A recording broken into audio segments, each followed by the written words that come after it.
Ciao, ihr wunderschönen Menschen, willkommen bei einem neuen Modern Warfare 2 Match. Heute dabei ich und der Clanky, der Affe nennt sich mal zuerst. Also ich und der Clanky. Und heute geht's wieder um die Lebensgeschichte von uns beiden. Und heute sind Idioten beim Autofahren dran. Ja, letztes Mal Hast du gab's mich es. gerade Affe genannt oder habe ich mich da irgendwie verhört? Nein, der Affe nennt sich immer zuerst, also ich und er. Hast du nicht gesagt, er und ich? Nein, ich und er. Du kannst es nachschauen. Und letztes Mal ging es um idiotische Fußgänger, heute geht es um idiotische Autofahrer, was auch nicht viel besser ist. Und ja, genau. Ja, der Klinki hat ein paar Geschichten vorbereitet, aber wir fangen wie immer erst mit dem Zielgiebel an, weil ich sonst immer neige, den Zielgiebel zu unterbrechen. Bitteschön. Ja, dankeschön. Eine Geschichte, als ich Auto fuhr. Ja, zum Beispiel heute. Wieder was Schönes passiert. Ich wollte Auto fahren, wer hätte es geglaubt. Und dann ist halt Schnee, jetzt gerade im Winter liegt halt ein bisschen Schnee bei unserem Matsch und das rutscht man halt. Und ich habe halt einen alten Mercedes, das ist halt, der hat kein ABS, der hat kein nix, der hat kein gar nichts, der hat nicht mal eine Bremse, hat der. So ungefähr. Und es ist halt, ja, man rutscht halt leicht mit dem, also ganz leicht. Und ich fahre auf der Straße und denke mir, ja, ich weiß, die Kurve ist ein bisschen Ding und so. Und dann auf der anderen Straßenseite fährt halt einfach ein Auto, also auf meiner Seite fährt ein Auto auf dem Schnee. Und dann denke ich mir, ja, dann musste ich vor anhalten und konnte hinter mir, wäre mir fast einer draufgefahren. Dachte ich mir, super, warum fährt jetzt der Depp da? Ja, also man muss so aufpassen. Ja.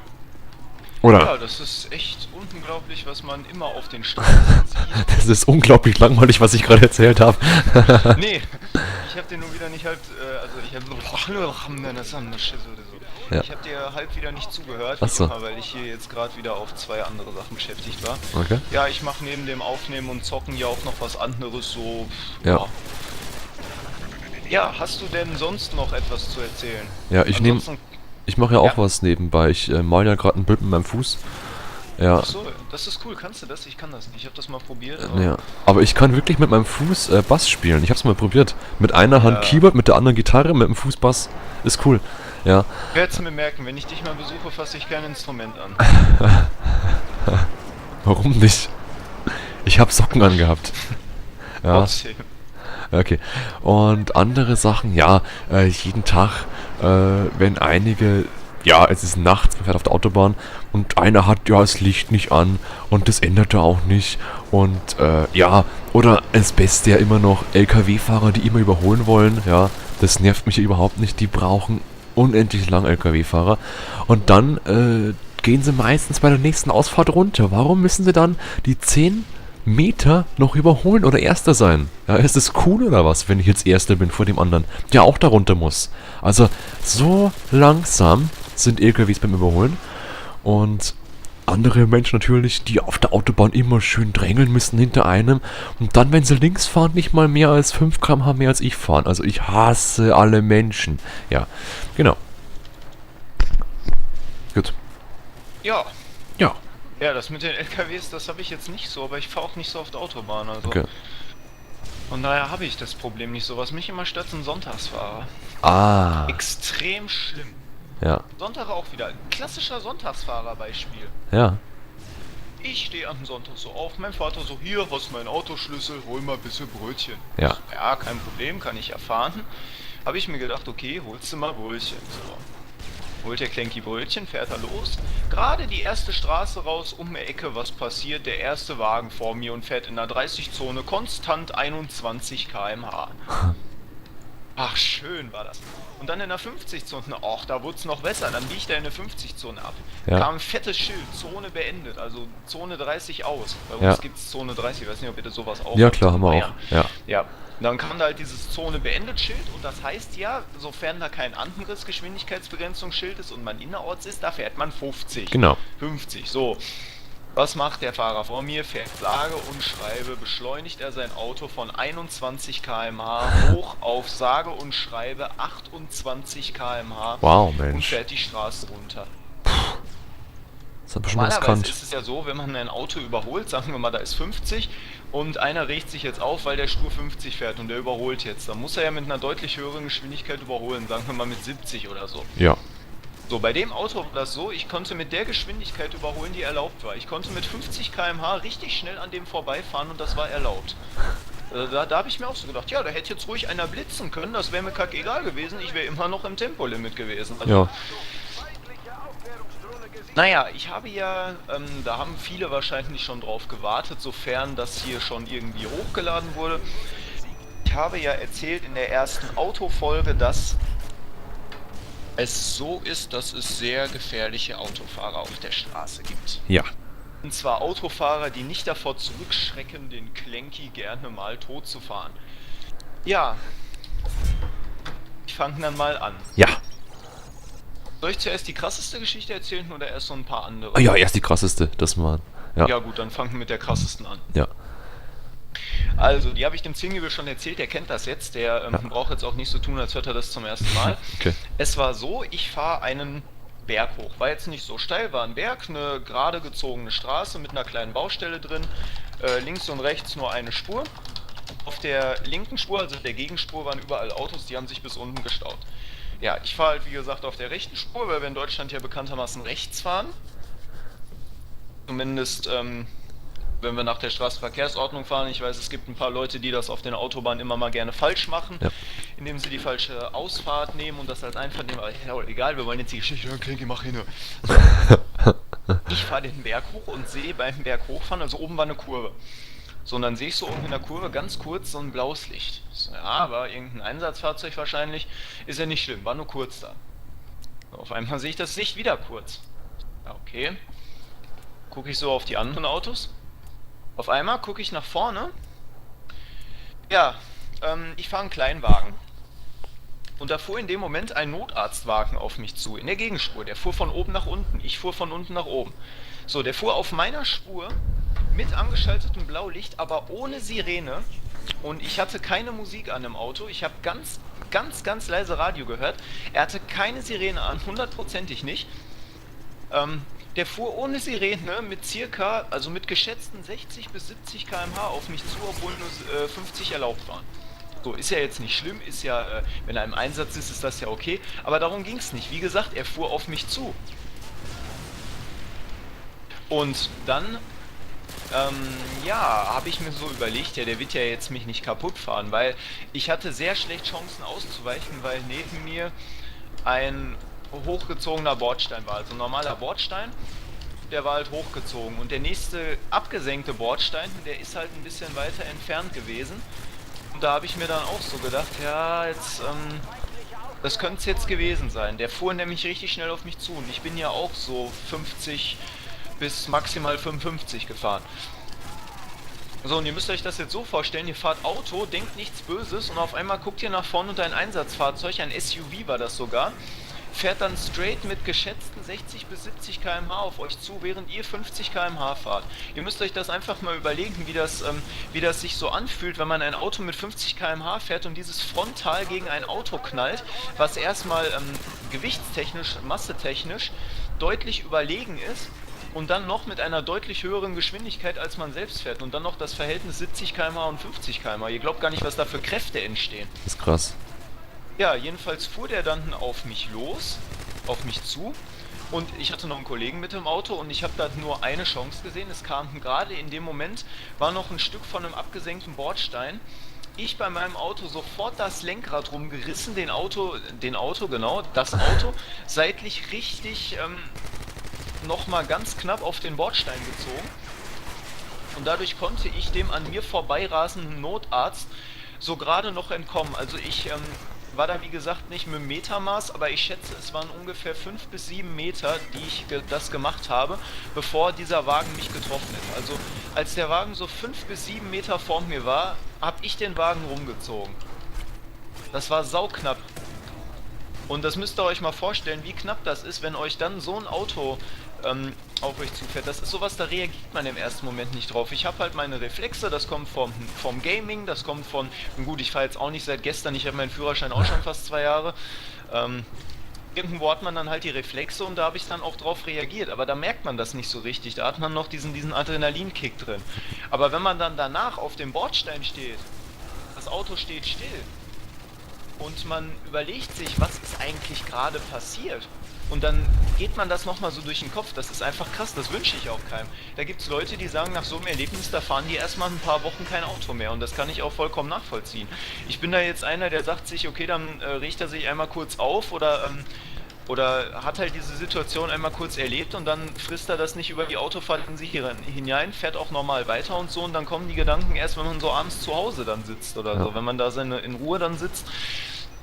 Das war so eine Erfahrung, die war richtig krass. Und als ich das dem Andi gestern erzählt habe, der konnte das auch erst nicht richtig glauben.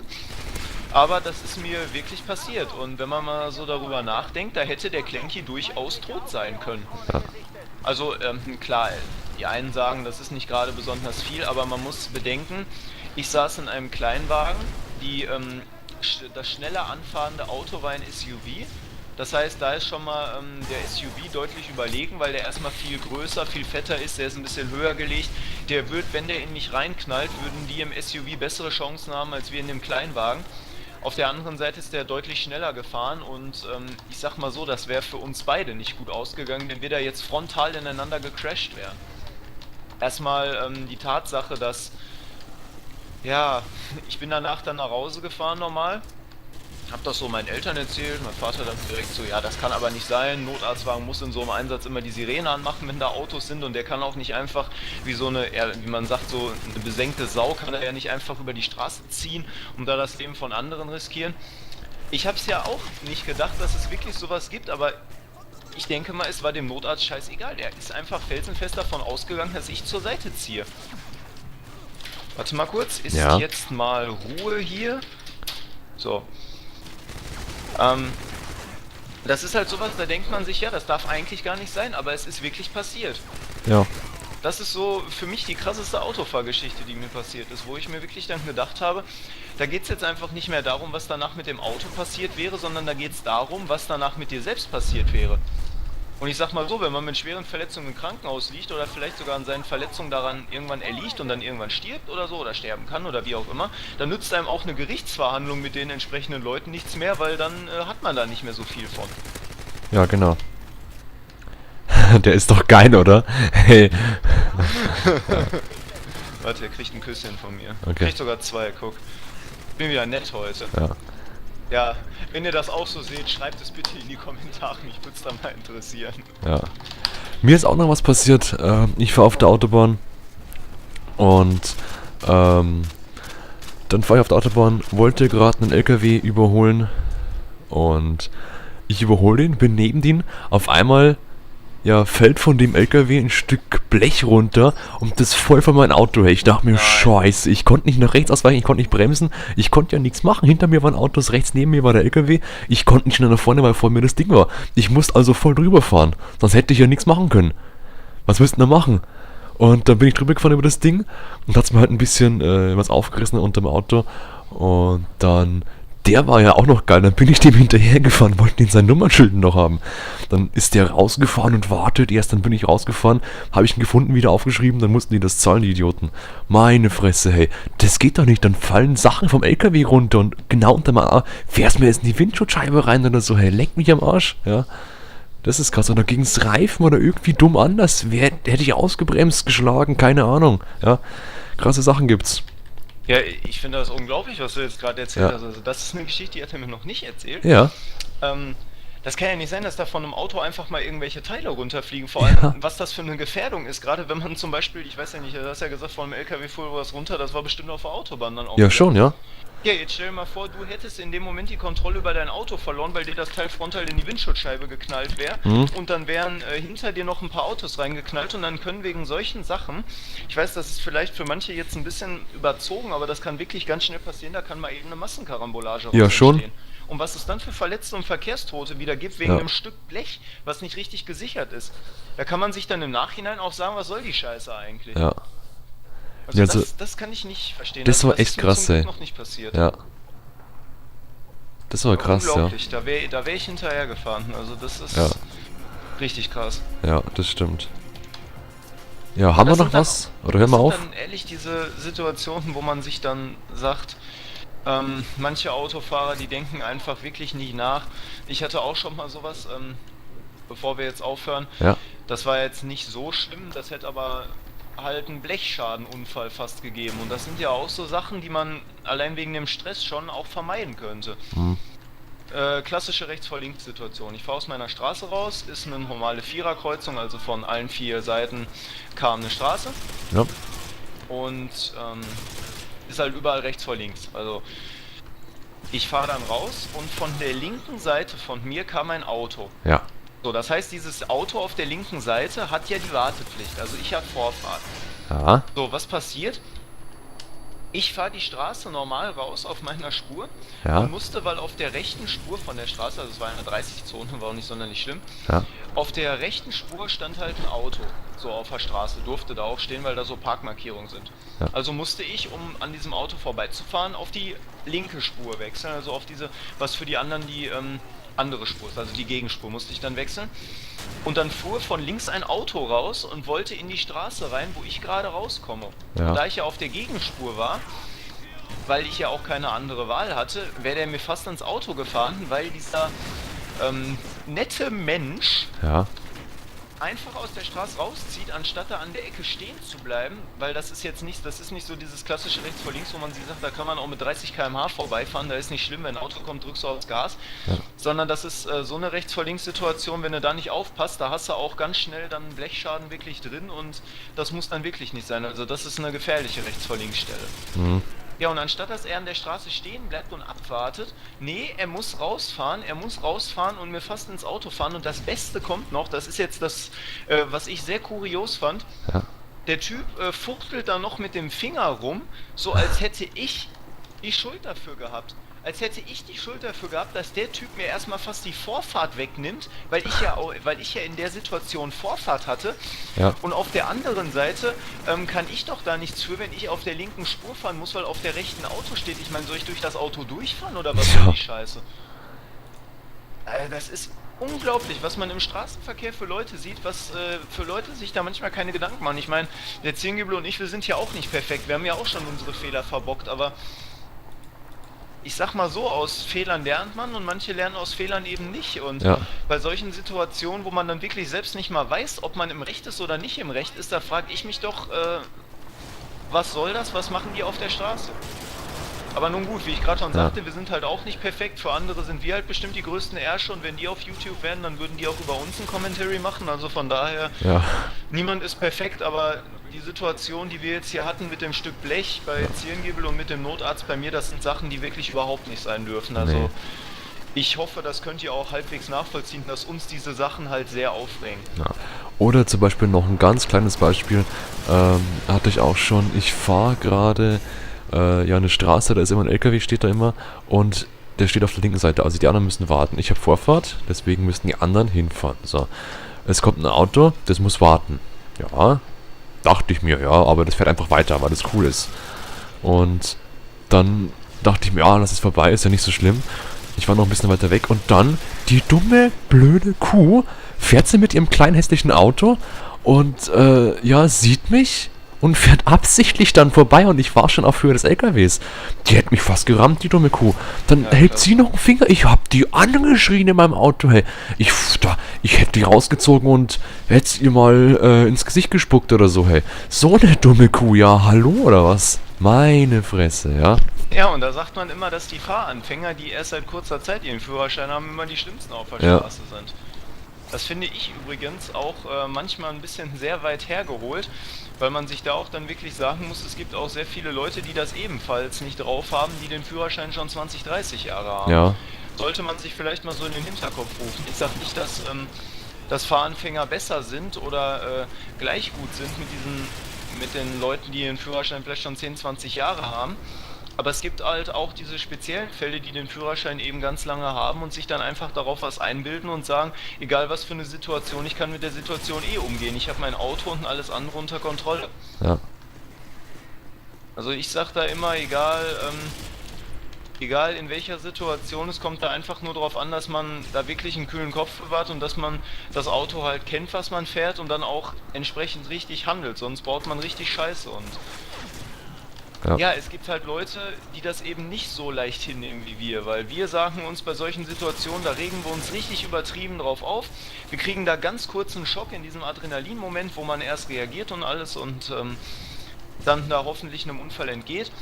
Aber andere Leute würden nach dieser Situation sich erstmal hinsetzen und sagen, ich fahre jetzt erstmal eine Woche oder einen Monat oder ein Jahr kein Auto mehr. Ja. Je nach Situation. Das, was mir da schon passiert ist, das ist, ja.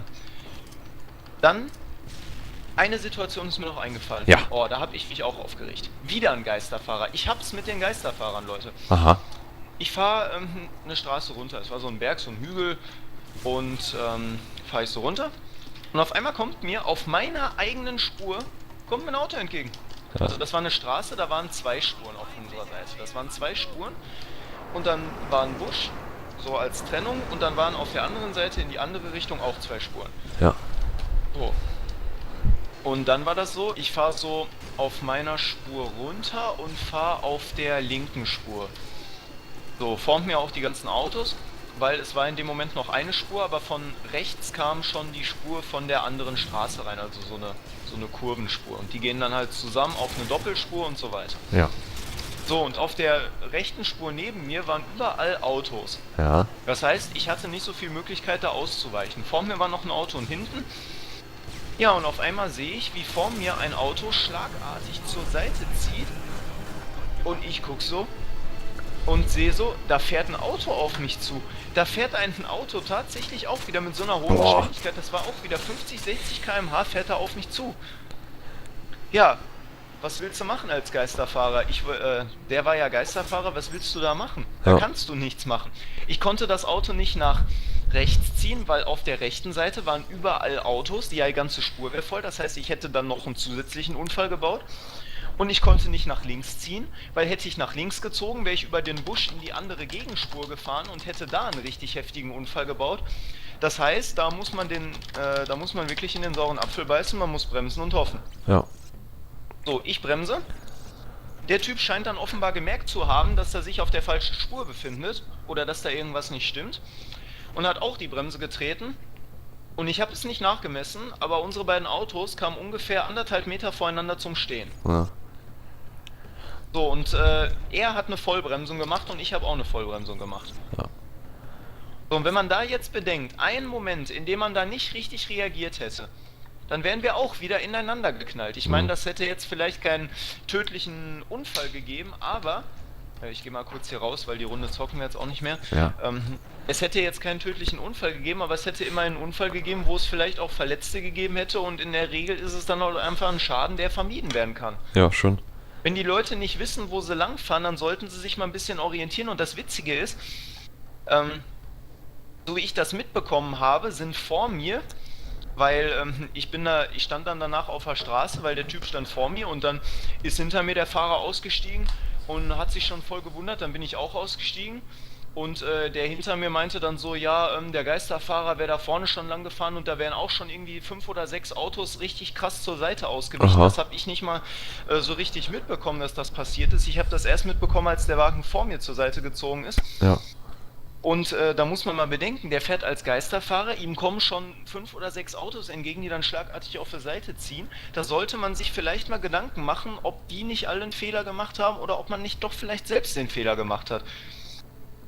Es gibt insgesamt so viele Situationen im Straßenverkehr, wo ich hätte sterben oder schwer verletzt werden können, und es gibt Situationen, also noch mehr Situationen, wo ich einen Blechschaden wirklich davongetragen hätte. Das sind alles so Sachen, die man sich wirklich schenken kann. Aber ich hoffe, ihr konntet das halbwegs nachvollziehen, zumindest bei meiner Situation, dass das so Sachen sind, wo ich einfach auch wirklich nichts für konnte. Ja. Das sehe ich auch im Nachhinein wirklich ein. Und dann beim Zirngiebel die Sache da mit der Frau da, die ihn da fast gerammt hätte, oder ihr mit den... Autoblech?